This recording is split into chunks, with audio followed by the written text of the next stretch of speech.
إبراهيم رب أرني كيف تحيي الموتى قال أولم تؤمن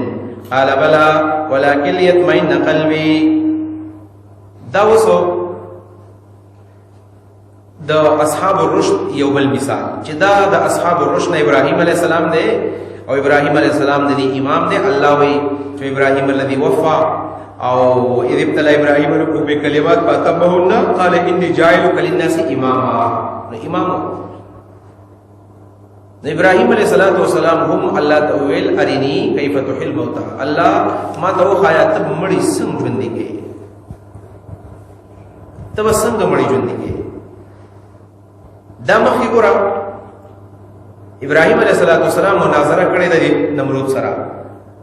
نو ابراهيم عليه السلام په دې کویدو چې زما رب ژوندۍ کول مړ کول کوي دا په مناظره کړې د لوبې دلیل دی دا ته پتا و. خو ال بیا چې نمرود یو ناشناونه کوم قلتو کارو کو چې زمړه کول ژوندۍ کولې شمه.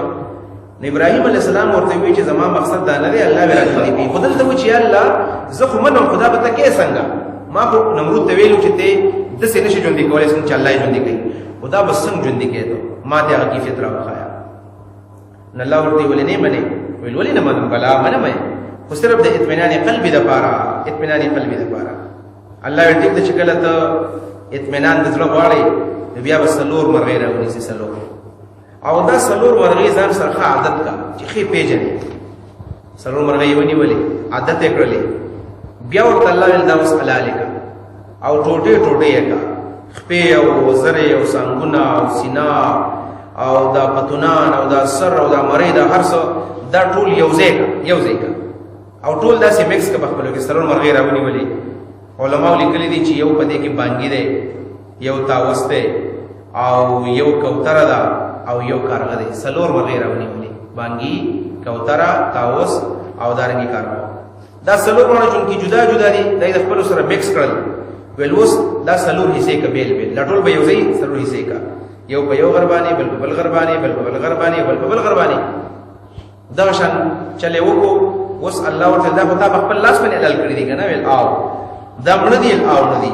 ته اوس کې نه دې مرغو ته आवाज وکړه ستاره आवाज به الله دې مرغو ته عمر سي او بیا به ته ګوري یو ځنه بسنګ رواني بل ځنه بخبر رواني بل ځکه بسر رواني او دا هر یو بیل کېږي یو ځکه تاوس جوړ شي بل ځکه باندې جوړ شي بل ځکه کارغه جوړ شي بل ځکه کارغه جوړ شي. ابراهيم عليه السلام आवाज وکړو دا څنګهونه او دا خپې او دا سرونه رامنډي وای او بیل مرغې ته جوړيږي خپل تاوس جوړ شو کارغه جوړ شو باندې جوړ شو کوتره جوړ شو. ابراهيم عليه السلام ویل ورزوس کویګما چې الله تعالی زوره ورم دی حکمت والا دی او زه په دې باندې پوښوم چې الله تعالی ژوند کول څنګه کوي. نو الله تعالی مطلب دا دی الله تعالی ورته ویل چې دا کم اندامونه په دنیا کې خواره واره دي او بعض خلک نه مني چې الله به څنګه ژوند کوي دغه څه به ژوند کوي. نو اذ قال ابراهيم کله چې ابراهيم عليه السلام رب زما ربا ارني ما توخایا کیف تحیی الموتى څنګه مړي ژوند کې قال الله تعالی ولم تؤمنوا الايمان دې نه راوړې او ولم تؤمنوا الايمان دې نشتا قال ویل ورته ابراهيم عليه السلام بلا ولنا اشتمي ولكن ليطمئن قلبي لیکن دې لپاره چې اطمینان د زړه مې وشي زړه مطمئن شي اطمینان د زړه. د ابراهيم عليه السلام ایمان شتا او چې زما ایمان او زما زړه نور مطمئن شي. دې ته علما مسله د زیادت الایمان وایي چې معلومه ده چې ایمان کې زیادت راځي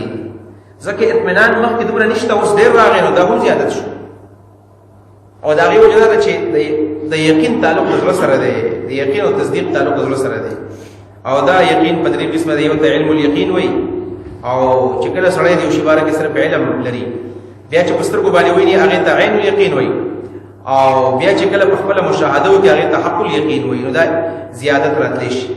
ولکن لیطمئن قلبی لیکن چې اطمینان وشي زما د زړه. قال الله تعالی فخذ نونیسا اربعه من الطير سلور مرغی نیوینی ولی مل یو بکی بانگیو دا دیو جو ادادا چې بانگی کې ماده د شهوت پرته ده. بانگیانو کې شهوت ډیر زیات دی. په دې مرغو کې چنچنې په باره کې مرضی دام ډیر شهوتی مرغی ده ربما صفد العصفور بالساعه الواحده 100 مره سلزل وی دا پدې کې د شهوت مرتبه راوچتيږي په یو غنټه کې دنه سلزل دا د خپل ماده سره ملاوي دي یو چنچن او دا شند باندې مثال هم دی. دویم نمبر تاوس چې دی نو په تاوس کې ماده د زینت دا خیسته ډیر زیات دی. دا اکثر د خپل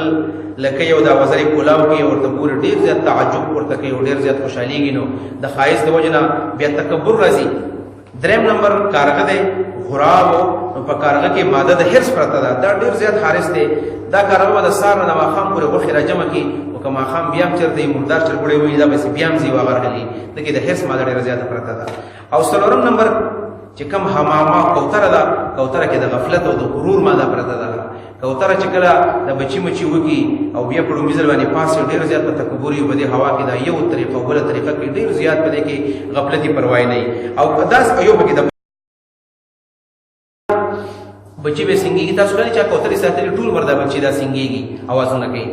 دا ځکه دا وږي او دا کوتره چې کله لاړ شي نور کوتره سره ملاوي شي به خپل بچی یې غافل ډیر زیات بیا چې کله واپس دې کوتره په دې سیل کې راشي بیا وريات شي نو دې کوتره د اکثر خالده بچی دا شانی وਹੀ دا خپل مور وਹੀ چې تا ولې سنې دراوړي خدا غافل دې سنې راوړي ځان سره هغه نه بعد بیا لړ شي نو ټول ورځ بزي او راځي او دا کوتره چرته د آرامونه کې دا غافل ډېر زیات ده. په دې مطلب هم دا دی چې انسان ته الله یو قسم دا ویلي کل آیت ظاهر وبطن چې سلور ماده د ځان ختمه کانو البته کامل انسان الله ته ورسېږي. یو به شهوت دا به کنټرول کې شهوت دا د پر یا واده دی یا روجي دي. دویم نمبر بیا زینت باندې فخر مکوا ک الله د حسن در کړی دی نو خپل حسن تکبر مکوا بلکې دا الله راکړه عاجزي دی په حسن تکبر نه دی پکار. دریم نمبر دا چې کوم حرص در پکې د دنیا نو حرص به ختم کی دنیا سے مینه ختمه کا الله ته متوجه شه آخرت سره مینه پیدا کا. او څلورم نمبر دا چې غافل کېږي هم او چې خپل ځواني باندې ته غرور ده چې بس غافل یې د الله دین نه پاتې دی وای چې زو عمر مشته دی ځکه د مرګ پته نه لګي. ابو بکر صدیق فرمایي رسول الله ویل چې مرګ ته پیزار او د سپلای دی تسمین هم سړي د نږدې دی قرب من شراکن علیه لهدا څلور مادي پوره الله ته ورسېږي. ابراهیم علیه السلام هم دا مادي چې ختم کړلې نو دا د دوستانه لس مرتبه دي لس محبت تعلق او د محبت دا چې ورسېږي نو اخره مرتبه خلت ده. خلت هغه مرتبه ته وي چې سره د ټول دنیا نه بس کټاپ شي ټول دنیا نه ختم شي واحد یو کس دی یو. ابراهیم علیه السلام ګوره د کورنا پلانو وستو دا غینه بعد خپل خزف خپل بچي بوتل واغې په حجاز کې او په کعبه په خوا کې پرې خودل به ابو غیا ځای کې دا غینه علاوه الله تعالی ورته د 3 هجرتونو ذکر وکړو ودنګل نمرود سره مناظره وکړه د خپل د کور نوښتونو ټول خلک ختم یوازې پاتې شو نو وتخذ الله ابراهيم خليلا الله ابراهيم خپل خلیل په خلت مرتبه ته ورسو اخر مرتبه ته ورسېدو. نو د خلت مرتبه ته رسیدل الګيږي او د الله دوستانه الله حاصلېږي چې دا ماده وسړې ختمي کی نو دا معنا شو. قال الله تعالی فخذنوني ساربات من الطير سلور مرغي فسرهن دسرهن دومانی سرهن یا بمانا د قطعهن حلال کا ټوټه ټوټه کا فسرهن نو دا حلال کا او دوی معنی دا فسرهن نصرهن ولیکيږي میلان دا نصرهن عملهن ځان سره عادت کا فسرهن عادت کا لیک ځان سره ځان ته مایل کا دین معلومی دا مرغو کې د میلان ماداشتا چا مرغی ساتلی نو مرغی کچ ګوره الوزی خدا توتیان خلقو ساتلی ور سره د زرګ مرګ خلقو ساتلی سیسې می سي خلقو ساتلی خارونی بلاس کې بوسری بولی ورته ناشته یو نه الوزی دا ماته پدې کې پرته دا کله سره انسان مینه کوي او دا د انسان سره مینه بیا کوي. فسرهن عادت کله کزان سره مایل کزان تا ثم جعل بیا کې دوا ثم جعل منا ثم زوا بیا کې دوا لا کل جبل بهر هر باندې غر مراد بس کوم چې مشهور غر دی منهن عدد مرغونا جزء الحساب ټوټه ټوټه حصے نو کې ثم دعوهن بیاواز وکدوی تا آیاتین کسایا راضی بتا کساین په منډه باندې داش پغم مقام شو د آیات بعد الممات چې مرغه الله لیکلی بیا الله ژوند لیکلی وعلم ان الله عزیز حکیم کوش جن الله بشک الله تعالی عزیز زور ور دے حکیم حکمت والا دے عزیز زور ور دے حکیم حکمت والا دے.